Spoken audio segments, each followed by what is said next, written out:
The jungle was alive, not with birds, but with the laughter of men who thought themselves invincible.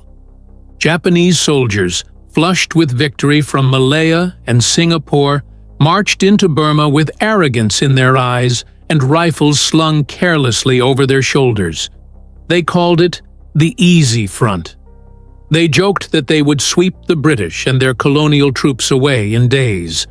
And when they first saw the small-framed Nepali men sharpening their curved knives under the shade of teak trees, they laughed louder.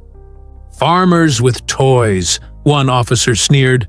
"We'll crush them before they even load their rifles." But the Gurkhas didn't answer. They didn't need to. They moved quietly, polishing the gleam of their kukris, ancient blades curved like the crescent moon. Their eyes were calm, patient, almost cold. They had fought on every front the British Empire had ever faced, and they had never, not once, turned their backs on an enemy. As the monsoon rolled in and the jungle became a swamp of mud, sickness, and leeches, the laughter began to fade. The Japanese columns disappeared into the green labyrinth, confident they ruled the terrain. But the jungle didn't belong to them. It belonged to men who could see through the fog, move without sound, and kill without being seen. That night, the first Japanese patrol vanished. No gunfire, no alarms, no bodies found. Just the echo of rain on leaves, and the faint metallic whisper of a blade sliding back into its sheath. By dawn, the laughter had stopped. The jungle was silent again, and the Gurkhas had begun their war. By early 1943, Burma had become one of the most brutal and unforgiving battlefields of the Second World War. The Japanese Empire had swept across Southeast Asia with lightning speed, capturing territory after territory. Their armies believed themselves unmatched, disciplined, fanatical, and unbreakable. But in the green maze of Burma, they met a kind of enemy they had never faced before. The Gurkhas were not large in number, but they were forged in hardship. Recruited from the steep valleys of Nepal, they were born at altitude and raised in conditions that hardened muscle, bone, and spirit. Every man carried the kukri, a curved blade as much a symbol as a weapon, a reminder that a Gurkha never drew it without purpose. To the Japanese, who relied on tight formations and night assaults, the Gurkhas' silent movements and jungle instincts seemed almost supernatural. The British command, desperate to stabilize the collapsing front, assigned Gurkha units to some of the toughest operations. Their task wasn't simply to fight, it was to survive in the same dense wilderness that crippled entire divisions. The air was thick with disease, the terrain unforgiving, and visibility often no more than a few feet ahead. Yet the Gurkhas thrived where others failed. They adapted. They moved by instinct. They learned to stalk enemy patrols barefoot to avoid detection. They camouflaged themselves with mud and leaves, blending perfectly into the terrain. They attacked in darkness and vanished before dawn. Japanese soldiers spoke in whispers of invisible ghosts that struck without warning. Entire outposts found silent, with sentries lying where they fell, throats cut cleanly in the night. The Japanese High Command initially dismissed these reports as fear-driven rumors, but as the months passed, their patrols began to shrink in number. Soldiers went missing without trace, their supplies ambushed by unseen forces. It wasn't open battle. It was annihilation by attrition. The Gurkhas turned the jungle into a living trap. In one engagement near the Arakan front, a Japanese regiment attempted to encircle a small British column. They advanced confidently, only to find themselves being surrounded in return. Gurkha units had silently moved through the undergrowth, cutting off the enemy's retreat and attacking from three sides. When daylight broke, hundreds of Japanese lay dead. and not a single Gurkha prisoner had been taken. Word spread through the Japanese ranks like wildfire. The farmers with knives had become a nightmare. Even hardened officers began to hesitate before entering dense terrain. Some carried extra ammunition, others carried small charms for protection. None of it mattered. The jungle itself seemed to fight for the Gurkhas. The British commanders soon recognized their unmatched effectiveness. At Imphal and Kohima, two of the decisive battles of the Burma Campaign, Gurkha units held lines under impossible pressure, counterattacked through rain and mud, and destroyed enemy positions in hand-to-hand combat. Their resilience under fire became legend. But it wasn't luck or superstition that made the Gurkhas feared.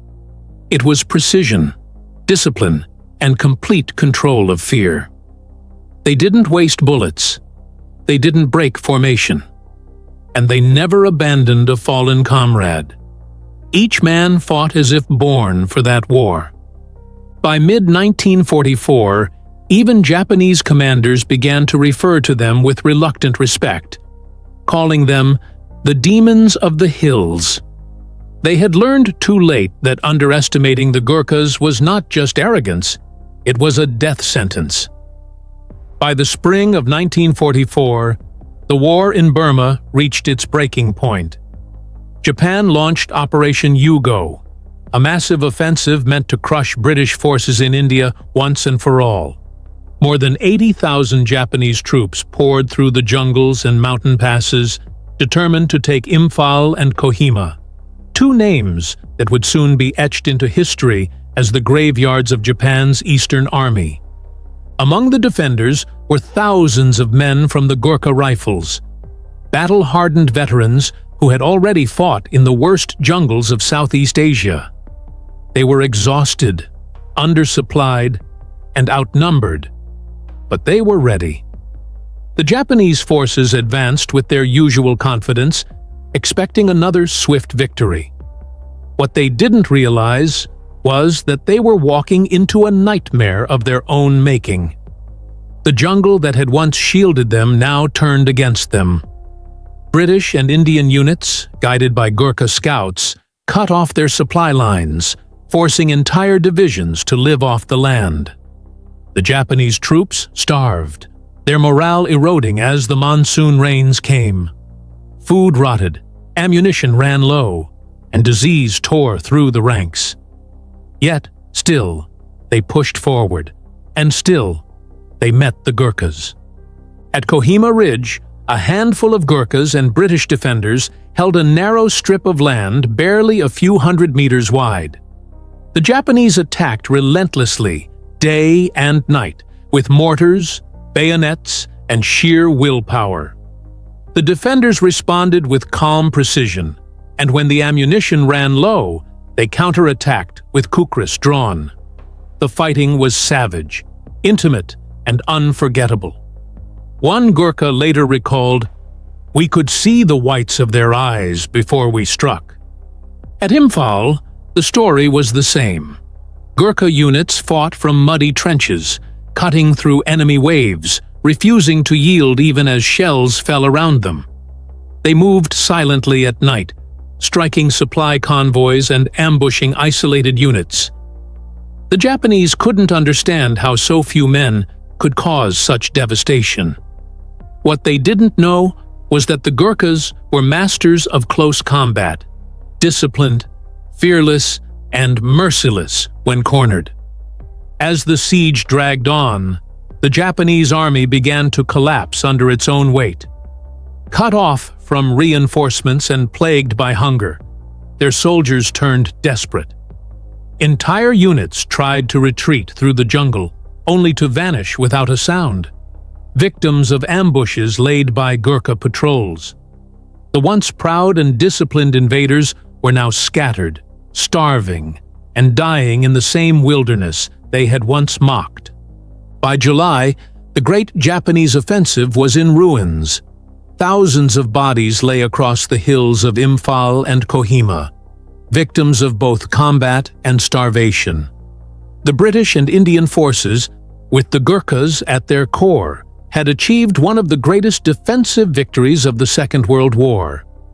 The Japanese lost more than 60,000 men, one of the most catastrophic defeats in their history. For the Gurkhas, it was more than victory, it was vindication. The same soldiers the Japanese once dismissed as peasants with knives had proven to be among the most lethal fighters on earth. Their courage under impossible odds had not only saved the British line, but had turned the tide of the Burma Campaign. The jungles of Burma, once echoing with Japanese laughter, now carried a different sound.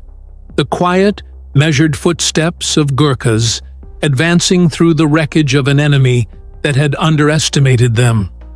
The victory at Imphal and Kohima was decisive, but it came at a staggering cost. The jungles and hills that had witnessed unimaginable courage were now graveyards for tens of thousands. The British Empire had held its line, but the men who fought there were forever changed. None more so than the Gurkhas. When the fighting ended, survivors stumbled out of the mountains like ghosts. Their uniforms were torn, faces hollow from exhaustion, their rifles rusted from weeks in the rain. Yet their discipline never broke. Many hadn't eaten a full meal in days, but still carried their wounded before themselves. The Japanese retreat was so chaotic that some units vanished entirely, succumbing not to bullets, but to starvation and disease. Along the jungle trails, the bodies of men who once marched proudly toward India lay where they fell, testament to the futility of arrogance in the face of nature and resolve. For the Gurkhas, the fighting didn't stop with victory. They pushed deeper into Burma, pursuing the retreating Japanese columns through mud and monsoon. These weren't grand offensives. They were relentless hunts through terrain, where every step could mean disease, ambush, or death. The Gurkhas carried light equipment, often relying on captured rations, and continued to engage the enemy in the same quiet, methodical fashion that had defined their legend. Their endurance bordered on the impossible.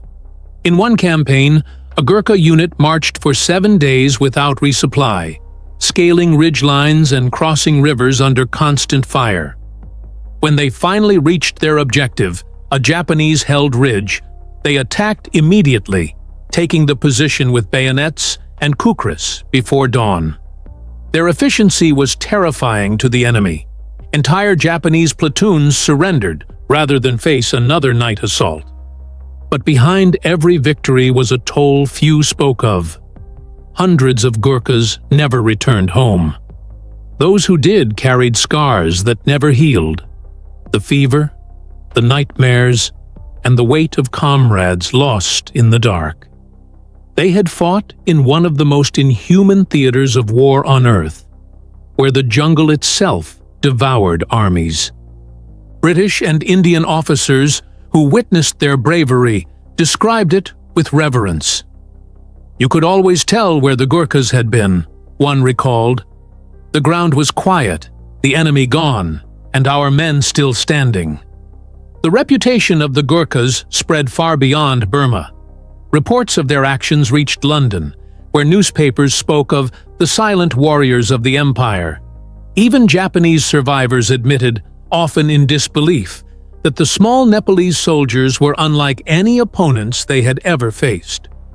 In Tokyo's post-war military reviews, Japanese officers described the Gurkhas as inhumanly calm in battle. To them, these men embodied something that defied their expectations of warfare: a quiet ferocity that could not be measured by rank, numbers, or training manuals. By 1945, as the Allies advanced toward Rangoon, the Gurkhas were no longer seen as auxiliaries. They were elite soldiers, respected by every branch of the army. Their courage had become the backbone of the British Indian forces in Southeast Asia. They had not just fought for victory, they had fought for honor. And in doing so, they had rewritten the definition of what it meant to be a soldier. The jungle that had swallowed armies now bore silent witness to their endurance. The same trees that had hidden their ambushes now stood over countless unmarked graves, Japanese and Gurkha alike, reminders that bravery often grows in the harshest soil. When the guns finally went silent in 1945, the jungles of Burma were littered with wreckage, shattered helmets, rusted rifles, and the memories of men who would never go home. The war was over, but the legend of the Gurkhas had only just begun. For the Japanese, their defeat in the Burmese jungles wasn't merely tactical, it was psychological. They had been trained to believe in the invincibility of the imperial army, in their spiritual and physical superiority over any enemy. But in the jungles of Imphal, Kohima, and along the Irrawaddy, that illusion died at the hands of men barely 5 feet tall, carrying curved knives and unshakable resolve. Captured Japanese officers later described the Gurkhas as shadows that moved without sound. One even wrote, "They came from the trees and vanished into them. They were not men, they were the jungle itself." That fear never faded. To the Japanese infantryman, the mere rumor of Gurkhas nearby was enough to paralyze entire units. For the Gurkhas, however, their motivation had never been fear or hatred. It was duty. These men from the hills of Nepal had fought for comradeship, loyalty, and an unspoken bond forged in hardship. They didn't seek glory or medals. They fought because that was their way: to serve, to endure, to finish what they started. After the war, when peace returned, many Gurkhas quietly went back to their villages, trading rifles for plows, battle cries for the laughter of children. But others stayed in uniform. The world was changing fast. India was moving toward independence. The British Empire was shrinking. Yet the Gurkhas remained an unbroken thread connecting old honor to new wars. When Korea erupted in the 1950s, they were there again, charging frozen hillsides with the same calm ferocity. In Malaya, they hunted insurgents through rainforests just as they had once stalked Japanese patrols. Decades later, in the Falklands, Iraq, and Afghanistan, the same spirit endured. The weaponry changed, the uniforms evolved, but the courage, that quiet, fearless resolve, never did. Modern soldiers who have served alongside Gurkhas describe them in awe. "They don't talk much," said one British officer, "but when it's time to fight, you'd want no one else beside you." Another recalled a firefight in Helmand province. A Gurkha shouted, "Come on then," and charged through bullets like it was 1944 again. The same courage that shook the jungles of Burma still lives in their ranks today. But their legacy isn't just military, it's human. The Gurkhas represent something rare, a reminder that true strength doesn't come from size, power, or wealth. It comes from heart, discipline, and honor. These men taught the world that bravery has no accent, no color, no nationality. Across cemeteries in India, Nepal, and Burma, their gravestones bear a simple epitaph used by their regiments for generations: "Better to die than to be a coward." Those words are not a boast. They are a promise kept across decades of sacrifice. The Japanese soldiers who once mocked the Gurkhas learned this truth the hardest way possible. In the jungles of Burma, laughter turned to silence, and arrogance turned to ashes. The Gurkhas didn't just win battles. They reshaped the meaning of fear and respect. And so, every time a Gurkha marches, whether through snow, sand, or jungle, he carries more than a rifle. He carries a legacy of men who never ran, never broke, and never forgot who they were. The silent warriors who made empires tremble, and proved once and for all that courage is not born in comfort, but carved in struggle.